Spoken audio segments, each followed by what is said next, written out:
Vamos abrir a palavra de Deus em Jó, livro de Jó, capítulo 19.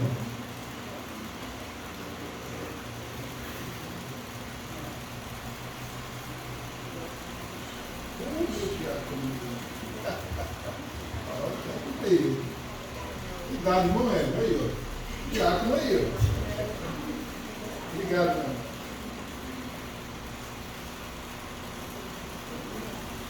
Jó, capítulo 19, apenas o verso número 25. Mas eu peço aos irmãos que, após a leitura do verso 25, continue com a Bíblia aberta, porque nós vamos trabalhar todo o capítulo 19 em um determinado momento aqui. Ok? Jó, capítulo 19, verso 25. Vamos ler juntos? Vamos lá? Porque eu sei que meu Redentor vive, e por fim se levantará sobre a terra. Foi bom, mas eu quero que você diga isso com convicção, com segurança, com certeza. Jó 19, 25. Você fale isso com segurança, com força, com fé. Vamos lá? Pois eu sei que o meu Redentor vive, e o dia se levantará sobre a terra. Muito bem, as versões são diferentes, mas o importante é que o texto é. Vamos orar mais uma vez, né? Querido Deus, fala-nos agora, ó Deus, através da tua palavra. Usa-me apenas como instrumento de transmissão da tua palavra, Senhor. E mantenha as nossas mentes, os nossos corações abertos e cativos, Senhor. Cuida, Senhor, de tudo, de todos os atos deste culto, deste momento tão especial da pregação da tua palavra. Nós oramos no nome de Jesus. Bem, queridos, o texto que nós acabamos de recitar aqui, a gente vê uma expressão que Jó, ele fala, ele externa, após um lamento, por ele se sentir sozinho. Ele, de maneira forte, ele expressa a sua segurança que ele não está sozinho, apesar de todos o abandonarem. Nós vamos historiar aqui, rapidamente, a história aqui de Jó, para que a gente possa entender o contexto daquilo que a gente está querendo passar, né? Bem, Jó foi colocado à prova. Deus permitiu que ele passasse por essa prova. E não foi uma provinha qualquer, foi uma prova tremenda, tremenda. Eu confesso aos irmãos que eu não sei se eu suportaria uma prova tão grande. Mas Deus confiava em Jó. Deus confiava em Jó. E eu quero desde já fazer um parêntese aqui na oportunidade e dizer, irmão, que isso é um privilégio. Muitas vezes nós sermos colocados em prova, isso é um grande privilégio. Por quê? Porque quando nós estamos sendo provados, nós estamos sendo ensinados. E quando a gente sai da prova, a gente sai fortalecido, a gente cresce durante a prova. Além do que, a prova é também uma prova de confiança de Deus em nós. A Bíblia diz que Deus não permite nada a mais do que aquilo que a gente pode suportar. Então, a prova... Alguém me aumenta aqui. A prova, na verdade, ela... Oi, alô, pronto, beleza. Obrigado, irmão. É uma prova de confiança de Deus em nós. Se Deus permite com que a prova chegue a nós, é porque Ele confia em nós. Ele confia, e Ele confia tanto que Ele chega a permitir determinadas provas que não são fáceis da gente, às vezes, passar. E ele confiava em Jó. Confiava muito em Jó. Ele apresentou Jó. Ele disse: olha, meu servo Jó, um homem íntegro na terra igual a ele. Sabe? Ele observava Jó. Ele via Jó. E ele tinha confiança nele. Jó perdeu os seus bens e seus filhos.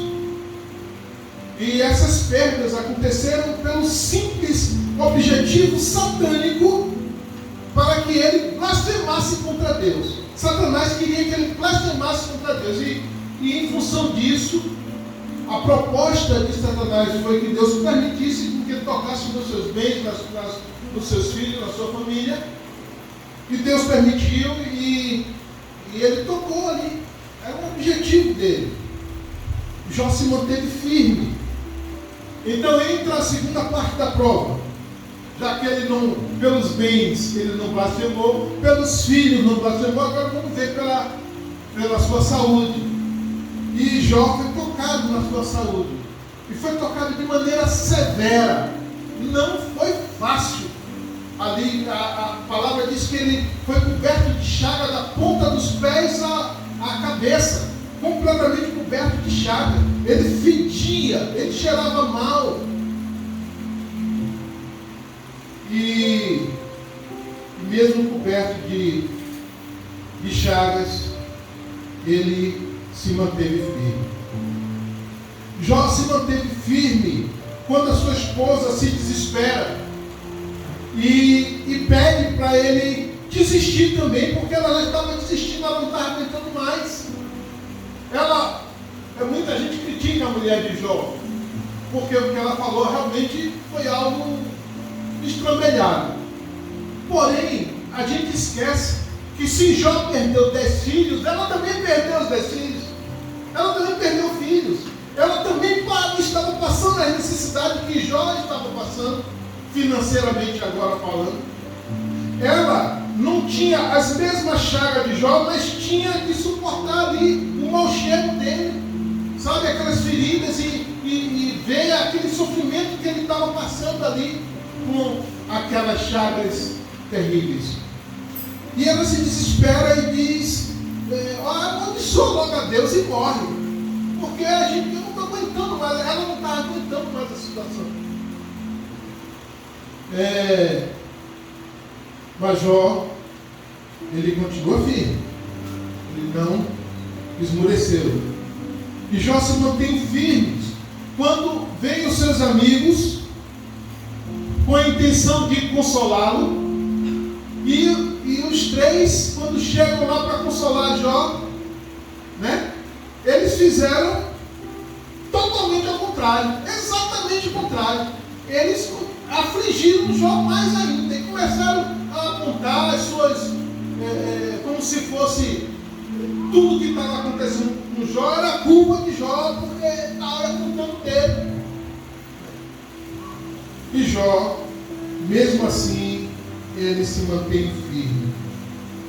Aí chega a hora que ele é abandonado por todos. Todas as pessoas abandonam Jó. Todas as pessoas abandonam. E ele se mantém firme. Ele se mantém firme. No decorrer do capítulo 19, a gente vê bem esses abandonos que Jó sofreu. Se você for ver, se a gente for ler aqui no verso 2, você pode continuar abrindo a sua Bíblia aí, você vai acompanhar a leitura, no verso 2 ao verso 5, ele está repreendendo seus amigos, diz assim: até quando afligireis a minha alma e me atormentareis com palavras? Já 10 vezes me haveis humilhado, não vos envergonheis de me maltratardes? Embora haja eu, na verdade, errado, comigo fica o meu erro. Se deveras vos quereis engrandecer contra mim e me incriminar pelo meu opróbrio. Ou seja, os caras, ao invés de dar uma palavra de conforto, era amigo e tal, querer cuidar de Jó ali naquele momento, eles chegaram lá para martelar a cabeça de Jó. E Jó ali chegou a hora que Jó disse: eu não aguento mais isso, rapaz. Em outras palavras, eu não aguento mais isso. Vocês vêm para cá para tentar me consolar, vocês estão me afligindo muito mais, vocês estão me acusando. Vocês estão me acusando, vocês estão me oprimindo. Muitas vezes, irmãos, em determinadas situações, se a gente não sabe o que vai falar, ou não tem o que falar, a melhor coisa é ficar calado. A melhor coisa é calar. Você quer ver uma coisa? Num velório, por exemplo.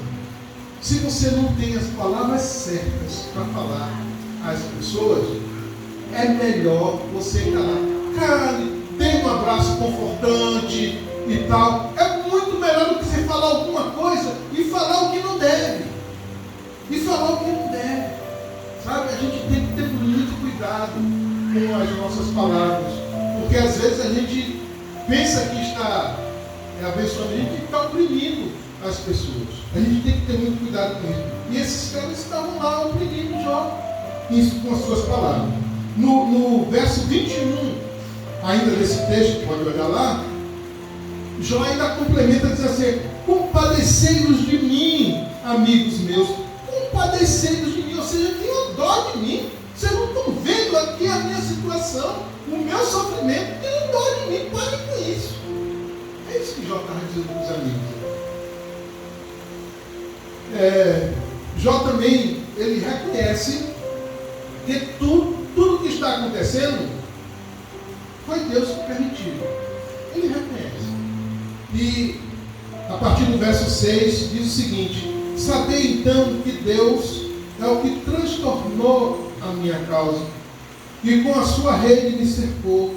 Eis que clamo, violência, mas não sou ouvido. Grito, socorro, mas não há justiça. Com muros fechou ele o meu caminho, de modo que eu não posso passar. E pôs trevas as minhas veredas. Da minha honra me despojou e tirou-me da cabeça a coroa. Quebrou-me de todos os lados e eu me vou. Arrancou a minha esperança como a uma árvore. Acende contra mim a sua ira e me considera como um dos seus adversários. Juntas as suas tropas avançam, levantam contra mim o meu caminho e se acampam ao redor da minha tenda. Ou seja, Jó, ele não tinha um entendimento perfeito do que estava acontecendo. Hoje nós sabemos, pela leitura, sabemos que está lá no capítulo 1, falando lá da opressão, que Satanás pediu autorização a Deus. Para Jó, aquilo seria algo de Deus para ele. Então, assim, ele admite que Deus permitiu isso e ele admite aquele sofrimento ali. Interessante, meus queridos, que no verso 9 ele diz assim: da minha honra despojou e tirou-me da cabeça a coroa. Existe uma corrente teológica que afirma que Jó era um tipo de rei, ele era rei de algum lugar, né? Só que isso biblicamente não é provado, né? Mas há essa corrente que pensa dessa forma, que Jó tinha alguma monarquia, alguma coisa, né? Por isso que ele fala da coroa. Aí, seguindo adiante, Jó reclama dos seus parentes que o abandonaram. Veja o verso 13, que aqui diz, verso 13 e 14. Ele pôs longe de mim os meus irmãos. Irmãos aqui não são irmãos de sangue, são as pessoas próximas. E os que conhecem, e os que me conhecem tornaram-se estranhos a mim. Os meus parentes se afastaram e os meus conhecidos se esqueceram de mim. Ou seja, ele está falando aqui tudo das pessoas que eram próximas a ele, as pessoas, os parentes, os primos, pessoas que tinham e todos se afastaram dele. Ele ficou só. Nesse momento de angústia, de tristeza, de sofrimento, ele ficou sozinho nesse momento por essas pessoas. Depois, ele reclama dos seus empregados. Olha o que diz o verso 15. Diz assim, ó: os meus domésticos e as minhas servas me têm por estranho. Vim a ser um estrangeiro aos seus olhos. Chamo ao meu criado e ele não me responde. Tenho que suplicar-lhe com a minha boca. Ou seja, eu tenho que me humilhar com o meu servo. Eu pago o salário desses caras e quando eu chamo os caras não vêm. E eu tenho que ficar suplicando, pedindo, porque os caras me rejeitam. Até os meus empregados, aqueles que eu sustento, que é meus servos, na minha casa, eu não tenho mais autoridade sobre eles. Sabe, os caras me abandonaram assim, me rejeitaram, me deixaram lá no canto. Não ouvem nem mais o meu clamor, o meu chamado. Jó está dizendo isso aqui. Depois ele reclama da sua esposa e dos seus irmãos de sangue agora. Ele diz assim: o meu hálito é intolerável à minha mulher. Ou seja, eu não queria nem chegar perto dele.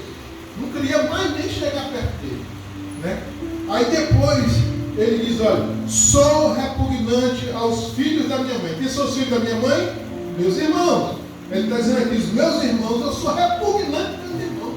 Meus irmãos também me abandonaram. Aí depois ele reclama das crianças. Quem são essas crianças? Possivelmente, não é provado biblicamente, mas a corrente teológica que pensa dessa forma, possivelmente essas crianças são os netos de Jó, netos dos filhos, que os filhos dele tinham casa, eram casados, tinham e tal, e possivelmente ele tinha netos, possivelmente. E esses netos, né, e essas pessoas, no verso 18, diz assim: até os pequeninos me desprezam, quando me levanto, falam contra mim. Ou seja, a criança, apesar de toda a inocência, vai chegar lá e falar: mas está cheirando mal, e não sei o que, a criança fala determinadas coisas dele, né? E por último, Jó reclama dos amigos, no verso 19, diz assim: todos os meus amigos íntimos me abandonaram, até os que eu amava se tornaram contra mim. Ou seja, aqueles que ele tinha por especial, aqueles que ele mais abençoava, aqueles que ele mais tinha carinho, que ele cuidava e tal, até esses o abandonaram. E é uma coisa, irmãos, isso acontece. Eu lembro quando, antes da minha conversão, eu tinha uma empresa lá em Salvador e de repente as coisas minhas saíram pelas minhas mãos, como a areia sai das mãos. Você pega um punhado de areia, aperta e a areia sai pelos dedos. Né? Eu perdi tudo. E quando eu estava bem, a empresa estava indo bem, estava indo tudo 100%, né? Eu era um grande amigo de muita gente. Mas quando eu perdi tudo, nem as minhas irmãs, eu podia contar muito mais. Aí começaram, não, porque apontando as coisas. Na verdade, eu estava num processo de Deus me resgatar. Né? Eu louvo a Deus porque tudo isso aconteceu, porque Deus me resgatou. Mas quando a gente está envolvido no meio do problema, no meio da situação, a gente não é fácil. E quando a gente olha para um lado e para o outro, olha para os amigos, olha para as pessoas e todo mundo vira as costas para você, todos os seus parentes, as pessoas, ninguém quer saber de você. Você parece um leproso, você parece uma pessoa, sabe, um criminoso, uma coisa assim, que todo mundo rejeita. Isso é terrível. E Jó sentiu isso na pele. Eu senti isso na pele. Por isso que ele fala tanto. Mas diante de tamanha constatação de abandono e solidão, Jó faz algo surpreendente, tremendo e serve de muito exemplo para nós nos dias de hoje. Jó se levanta a sua voz e diz assim: pois eu sei que o meu Redentor vive e por fim se levantará sobre a terra. posicionamento, meu irmão. Saber, confiar que o nosso Redentor vive. E que queira ou não queira o mundo, queira ou não queira Satanás, ele vai se levantar. Bem, mesmo perdendo todos os bens, Jó declara: eu sei que o meu Redentor vive. Irmãos, quando se tem bens e perde, é muito difícil de suportar. É muito difícil. Quando, nesse mesmo episódio, eu estava com a empresa estava indo vento em pouco, estava indo tudo bem. Poxa vida, era maravilhoso. Quando ninguém pensava aqui em ter uma house, eu fazia aluguel de computador por hora aqui, um monte de computador, copiador, eu fazia um trabalho muito excelente lá. E era um bairro lá de Salvador muito movimentado.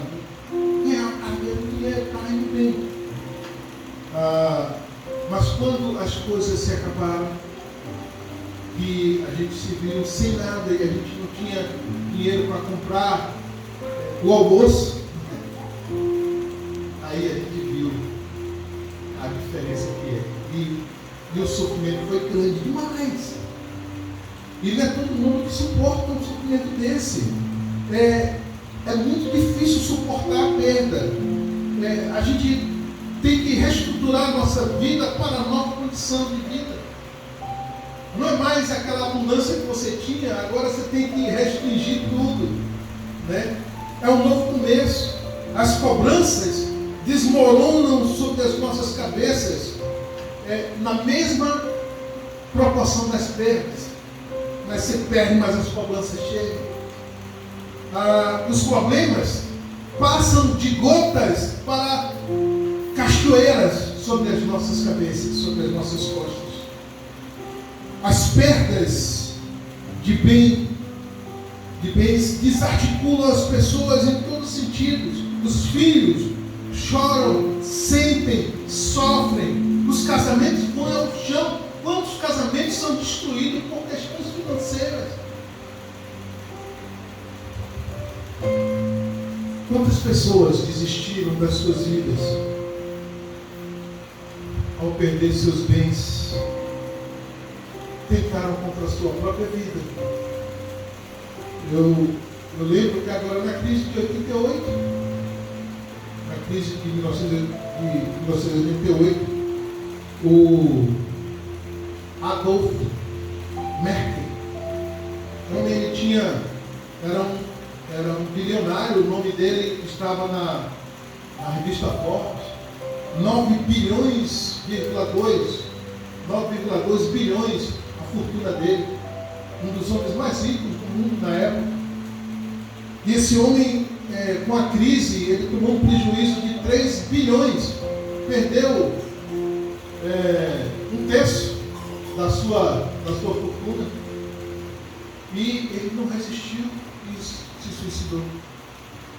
Olha, ele perdeu 3 bilhões, 6 bilhões era muito dinheiro ainda, sabe? Mas olha o que a perda fez na cabeça de um homem, mesmo ele tendo muito dinheiro ainda. Na Grande Depressão de 1929, a Grande Depressão foi a crise mundial, né? A crise econômica mundial, em 1929, que durou até 1932, né? E o mundo passou por uma crise financeira terrível. E as pessoas se matavam, se suicidavam. As pessoas, naquele tempo, a Grande Depressão, se fala porque muita gente se deprimiu e se entregou, né? Se suicidou por conta de perdas financeiras. Foi o tempo que os judeus mais cresceram financeiramente nos Estados Unidos, porque os judeus, eles sempre foram ensinados a ter dinheiro, a economizar, a guardar dinheiro, e enquanto estava todo mundo perdendo as suas indústrias, eles estavam comprando as indústrias, comprando os imóveis, os judeus estão comprando tudo. E hoje os judeus, eles são detentores riqueza americana. Então, é por isso que os Estados Unidos cuida tanto dos judeus, do Estado de Israel. Mas nem todo mundo consegue suportar a crise financeira. Quantos nos dias de hoje estão entregues à embriaguez, estão entregues às drogas e outras coisas terríveis por conta de perdas materiais? Quantos neste momento exprimem a sua dor nos corredores da loucura em função das perdas de bem? Jó, em pouquíssimo tempo, Jó passou de rico para pobre. Jó, de afortunado, passou a ser o mais miserável entre os homens.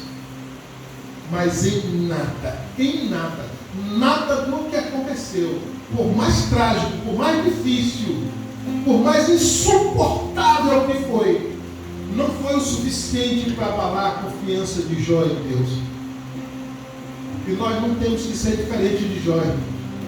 Nós vamos confiar nesse Deus que nós servimos, o Deus Criador do universo.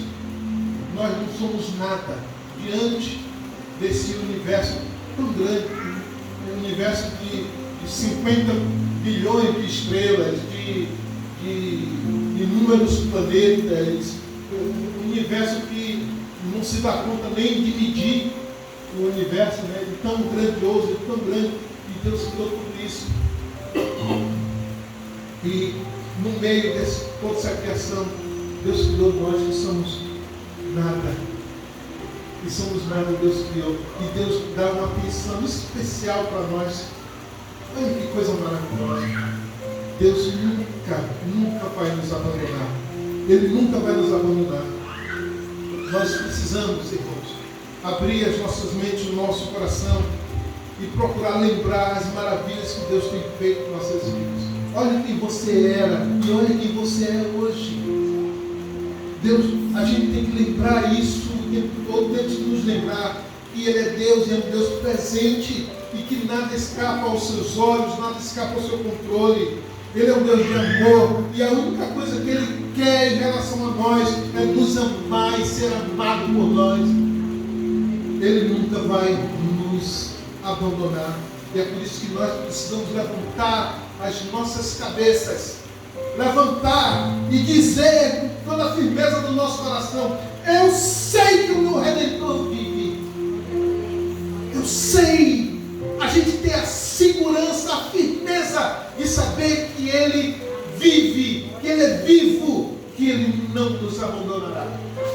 É interessante que Jó fala: o meu Redentor vive, ou seja, Redentor é aquele que paga o preço pelo outro. A irmã Vanessa pregou aqui há poucos tempos sobre a vida de Ruth. Boaz foi lá e redimiu Ruth, ou seja, pagou o preço pela vida de Ruth, resgatou ela da situação de opróbrio que ela vivia, situação difícil que ela vivia. Resgatou. Jesus pagou o preço por nós. Ele nos resgatou do nosso pecado, do nosso opróbrio. É isso que a palavra Redentor quer dizer. Então, a gente tem alguém que é o nosso Redentor. E essa pessoa vive, não é morto. Não é um morto, não é um pedaço de estátua, não é um estátua, não é um pedaço de madeira, não é um pedaço de gesso, ou o que quer que seja. É um ser vivo, ele vive. E aí é que deve residir toda a nossa confiança, porque o nosso Senhor vive, o nosso Redentor vive, Ele é vivo. E mais, e Ele está no meio de nós. Mesmo perdendo o que tinha de mais valioso, Jó declara: eu sei que o meu Redentor vive. No início da narrativa da história de Jó, mostra o cuidado que ele tinha com a sua família, e de modo especial aos seus filhos. Os filhos faziam os banquetes, faziam as festas. Enquanto ele estava fazendo a festa lá, Jó pegava boi, o sacrifício lá, sacrificava a Deus pelos seus filhos. Porque se seus filhos tivessem pecado, para Deus perdoar o pecado dos seus filhos. Olha o tamanho do cuidado de Jó para os seus filhos. Isso nos mostra que esses filhos de Jó eram muito valiosos para ele. Ele tinha um valor especial para Jó, esses filhos. E esses filhos valiosos foram os mesmos que Jó, imediatamente a notícia da perda dos bens, informaram que todos eles estão mortos. Eu costumo dizer que os filhos têm que sobreviver aos pais, mas os pais não devem sobreviver aos filhos. É uma ordem antinatural. E isso traz muita dor. Eu lembro quando meu irmão mais velho morreu, eu era menino, com uns 10 anos, ele tinha 18, eu tinha 9 para 10 anos, eu lembro que o sofrimento da minha mãe foi algo terrível. A gente dormia todas as noites ouvindo o gemido da minha mãe. Meu pai teve que mudar de casa, a gente morava numa chácara, então meu pai alugou um apartamento em outro lugar, então a gente saiu, foi lá, porque minha mãe, ela não conseguia mais ficar em casa, e tanta dor que ela sentia pela perda do meu irmão. Foi algo assim inesperado, estava tudo bem, fui mergulhar e ele não voltou mais, arrumou na área, tomou banho e mergulhou e lá dentro do corpo. Ele morreu afogado. De sorte que eu vi o sofrimento do mundo. Não é fácil, não é fácil. A gente está vendo o sofrimento da mãe da irmã Laura. Até hoje está lá, está sofrendo. Ela não conseguiu restaurar, não é fácil. Filho tem que sobreviver aos pais, não os pais sobreviver aos filhos. Eu fico pensando quando Abraão, quando Deus pediu Isaac em sacrifício, Abraão deve ter passado momentos terríveis de angústia. Mas ele não deixou um minuto sequer de confiar no Senhor. E foi até o final. E eu vejo que Jó não foi diferente. A única diferença entre Jó e Abraão foi que Deus pediu o único filho de Abraão. Mas Jó foi tomado os 10 filhos dele de uma vez só. Foram 10 filhos de uma vez só.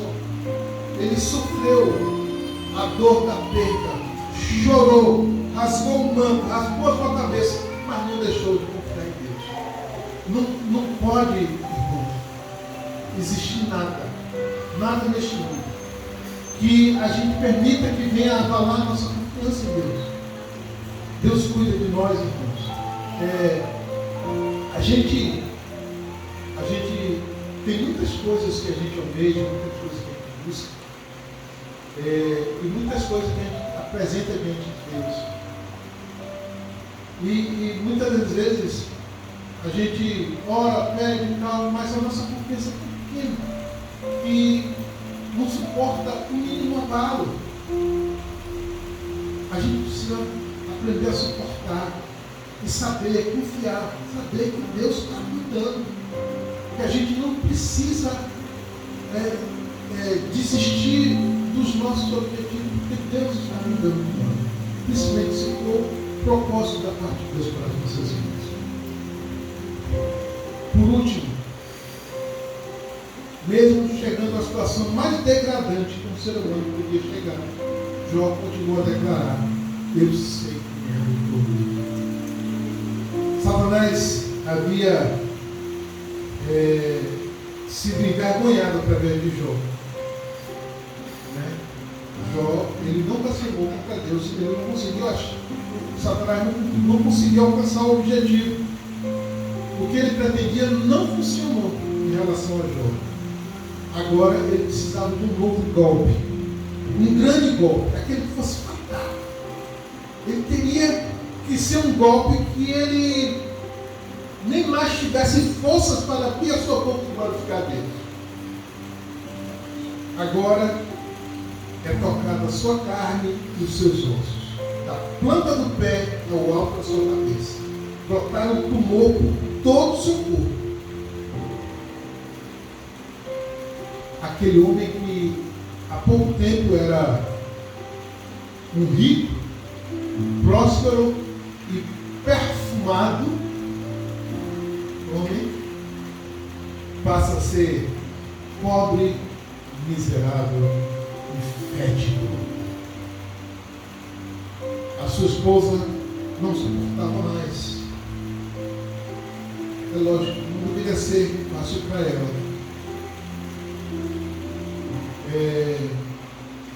Ela não estava suportando mais ele ver seu esposo mergulhado em si. Mas, além do que Satanás aproveitou dela no momento de fraqueza para usar ela para falar besteira e ver se ajudar no alcance do seu objetivo, né? Mas não deu nada certo. Mas Jó, ele não perdeu a sua confiança em Deus. Ele não pecou contra Deus. Ele envergonhou Satanás mais uma vez. Jó, ele sabia que ele não ia ser abandonado, porque ele sabia que o seu Redentor vive e que ele ia se levantar. Eu não sei qual é o seu problema, qual é a sua dúvida, mas eu sei dizer que o nosso Redentor, eu sei da tristeza que a Cacilda Caladinha está suportando agora. Preocupação. Mas eu sei dizer isso, que o nosso Redentor vive. E seja a situação mais difícil que seja, como nós estamos enfrentando agora, por saber a situação difícil que a minha sogra está. Mas eu sei que o Redentor ele pode fazer muito mais do que aquilo que a minha mente pode pensar. Fique firme, irmãos. Não esmoreça. As provas acontecem. Vão acontecer. Os problemas vão chegar. Mas se mantenha firme. Porque assim Deus espera que você. Se Deus está permitindo dessa forma na tua vida, é porque Ele está te preparando para algo maior, para algo grandioso que você nem consegue imaginar. Eu quero dizer uma coisa para você. Toda segurança. Receba isso. Deus está cuidando de você. Deus está cuidando de você. Não tenha medo. Não esmoreça, não caia, não tristeza. Não cabeça lá para frente. Lá para frente. Porque Deus vai fazer o que você nem imagina. Vai fazer. Mesmo perdendo todos os bens, mesmo perdendo tudo que possa ser valioso para você, e mesmo chegando na situação mais degradante que o ser humano pode chegar, não deixe de recitar, de falar: eu sei que o meu Redentor vive. E comece isso a partir de agora.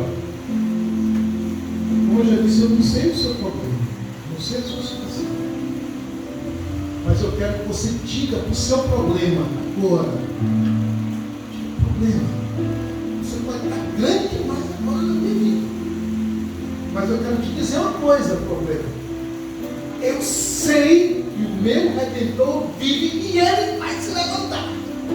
E você vai cair em nome de Jesus. Amém, Deus? Firme. Força. Adiante. Marcha adiante. Eu usei o exemplo de Jó, porque é um dos exemplos mais extremos da Bíblia. Mais extremos da Bíblia. E eu tenho certeza que o seu problema maior que seja, chega Jó enfrentou. Um décimo do comum. Por isso que eu peguei. Certo? Confiança. Força. Cabeça erguida. E seguir adiante. Tudo que existe, tudo que acontece está no controle de Deus. Nada foge. E Ele está no controle de Deus. Amém? Vamos orar.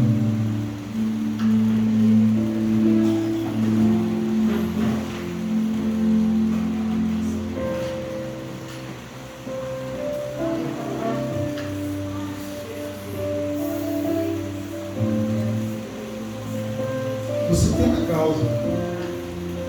Você tem uma causa importante. E hoje, vem de frente. Eu quero orar com um modo especial na sua vida. Você que tem uma causa importante. Que estava, antes de ouvir essa mensagem, estava aqui dizendo para si mesmo que não estava vendo, não estava enxergando a saída.